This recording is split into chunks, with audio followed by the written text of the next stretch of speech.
Vous croyez peut-être être tombé sur ce message par pur hasard. Mais dans l'économie de l'esprit, le hasard n'existe pas.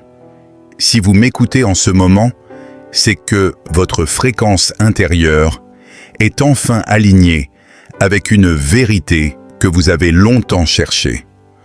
Votre cœur est comme un sol labouré, prêt à recevoir une semence qui ne demande qu'à germer.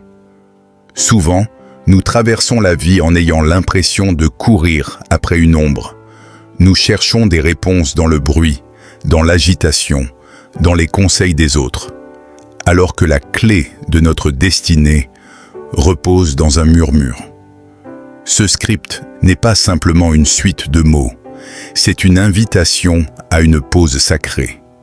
C'est un appel à arrêter de lutter contre le courant et à commencer à écouter la navigation intérieure que le divin a placée en vous. Aujourd'hui, nous allons explorer les dimensions cachées de votre être. Nous allons parler de ce silence qui n'est pas vide, mais rempli de réponses. Nous allons voir comment transformer vos blessures en sagesse et vos attentes en réalité. Si vous vous sentez fatigué, si vous avez l'impression d'être dans une salle d'attente interminable, restez avec moi. Ce qui va être partagé ici possède le potentiel de débloquer des portes que vous pensiez fermées à double tour. Appel à l'action. Avant de plonger dans le cœur de cet enseignement, je vous invite à poser un acte de connexion. Abonnez-vous à cette chaîne pour ne manquer aucun de nos rendez-vous avec la lumière. Laissez un like sur cette vidéo pour nous aider à toucher plus d'âmes qui ont besoin d'espoir. Et surtout, partagez ce message avec quelqu'un qui traverse une saison difficile. Votre partage pourrait être la réponse à sa prière de ce matin. Le plus grand défi de notre époque n'est pas le manque d'informations, mais l'excès de bruit. Nous vivons dans une dictature de l'immédiat où notre attention est fragmentée, vendue et dispersée. Pourtant, la transformation ne se produit jamais dans le tumulte. Elle se produit dans ce que les mystiques appellent le désert intérieur. Sanctifier son attention est le premier pas vers la clarté. Qu'est-ce que cela signifie? Cela signifie choisir délibérément ce que vous laissez entrer dans le sanctuaire de votre esprit. Si vous nourrissez votre âme de peur, de comparaison sociale et de tragédie médiatique, comment pouvez-vous espérer ressentir la paix? Votre attention est votre monnaie la plus précieuse. Là où vous placez votre regard, là coule votre énergie. Apprendre à écouter le silence est une discipline. Le silence de Dieu ou de l'univers n'est jamais un signe d'absence. C'est souvent un signe de respect. C'est une invitation à monter plus haut. Imaginez un sculpteur devant un bloc de marbre. Pendant qu'il travaille, il ne parle pas, il frappe. Chaque coup de ciseau semble être une agression contre la pierre, mais c'est en réalité la seule manière de libérer la statue qui est prisonnière à l'intérieur. Si vous traversez une période de silence, ne paniquez pas. Vous n'êtes pas abandonné, vous êtes en train d'être sculpté. Le silence est aussi un miroir. C'est pour cela que tant de gens le fuient. Dans le silence, on ne peut plus se cacher derrière des excuses. On fait face à ses doutes, à ses colères, mais aussi à sa véritable grandeur. En restant immobile, vous apprenez à distinguer la voix de votre ego qui crie et exige, de la voix de votre esprit qui murmure et guide. Cette voix intérieure ne vous dira pas toujours ce que vous voulez entendre, mais elle vous dira toujours ce dont vous avez besoin pour avancer. Pour cultiver cette attention, commencez par des zones de silence dans votre journée. 10 minutes le matin, avant que le monde ne vous réclame. Éteignez les notifications. Respirez. Posez-vous cette question. Qu'est-ce que mon âme essaie de me dire depuis si longtemps?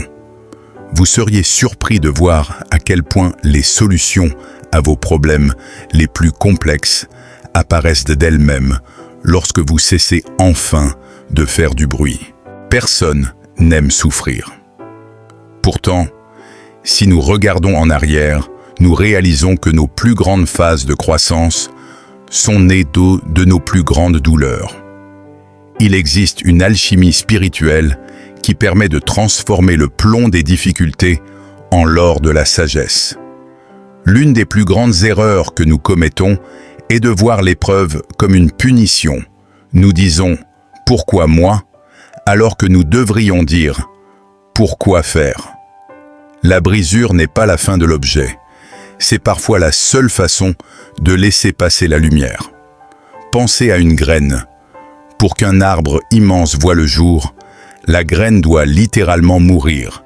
Sa coque doit éclater sous la pression de la terre noire et froide.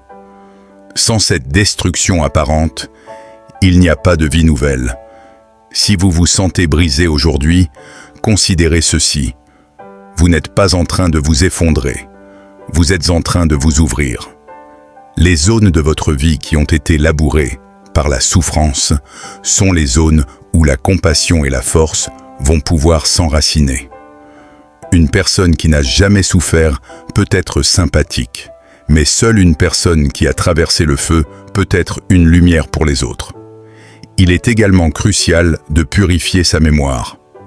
Nous portons souvent le cadavre de notre passé sur nos épaules, et nous nous étonnons d'être fatigués. Pardonner, ce n'est pas valider le mal que l'on vous a fait.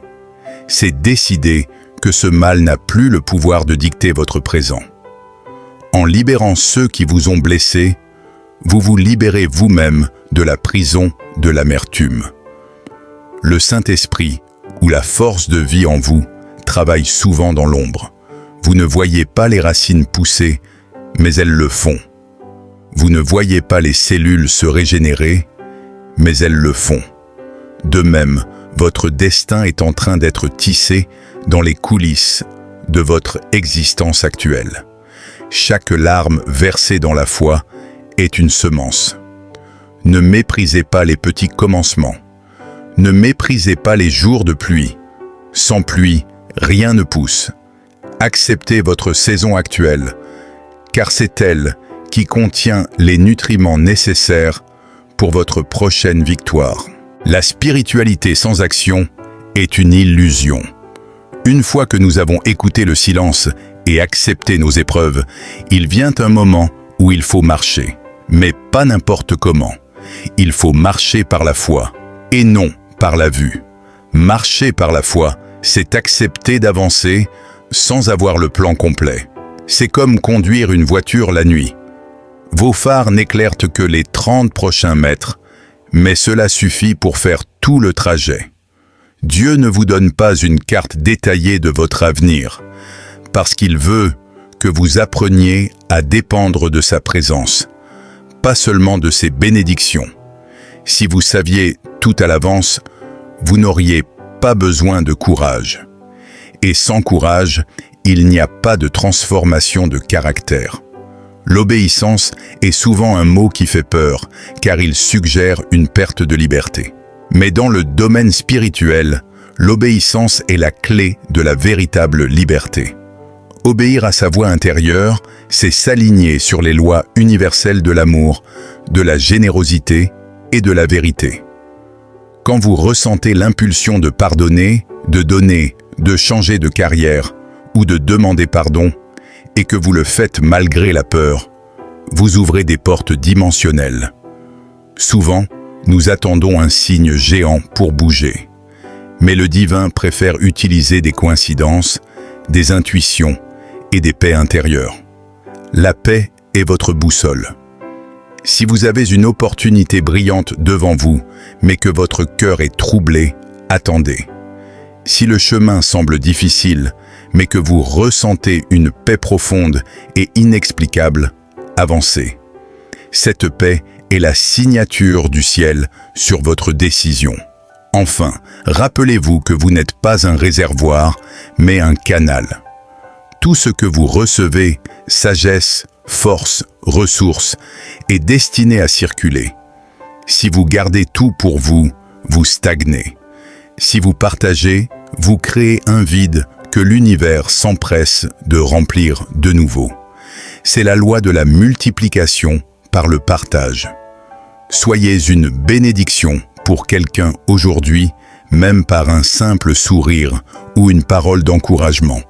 C'est souvent en aidant les autres à sortir de leur propre trou que l'on réalise que l'on est soi-même déjà sorti du sien. Nous arrivons au terme de ce partage, mais ce n'est que le début de votre cheminement. Prenez un instant pour laisser ces paroles descendre de votre tête vers votre cœur. Sentez-vous cette chaleur, cette petite étincelle d'espoir qui se rallume? C'est le signe que vous êtes vivant et que votre histoire n'est pas encore terminée. Ne sortez pas de cette lecture comme vous y êtes entré. Prenez l'engagement aujourd'hui de traiter votre âme avec plus de respect. Soyez patient avec vous-même. Le changement prend du temps, mais la décision de changer est instantanée. Vous avez en vous une puissance qui dépasse votre entendement. Vous êtes aimé, vous êtes soutenu et vous êtes destiné à briller. Appel à l'action finale. Si ce script a résonné en vous, je vous demande de faire 3 choses simples. Commentez « Je suis prêt pour ma transformation » sous cette vidéo. Cela scelle votre engagement dans le monde visible. Abonnez-vous et activez la cloche si ce n'est pas encore fait, car nous avons encore beaucoup de secrets à explorer ensemble. Partagez ce lien à 3 personnes de votre entourage. Devenez ce canal de lumière dont nous avons parlé. Terminons par une courte méditation ou prière. Source de toute vie, merci pour ce moment de connexion. Je te remets mes peurs, mes doutes et mes fardeaux. Je choisis d'écouter ta voix dans le silence de mon cœur. Donne-moi la force de rester quand je veux fuir et le courage d'avancer quand tu m'appelles. Que ma vie soit un reflet de ta paix et de ta lumière. Je ne suis plus le même, car j'ai choisi de m'ouvrir à toi. Amen. Allez en paix et souvenez-vous, vous ne marchez jamais seul. À très bientôt.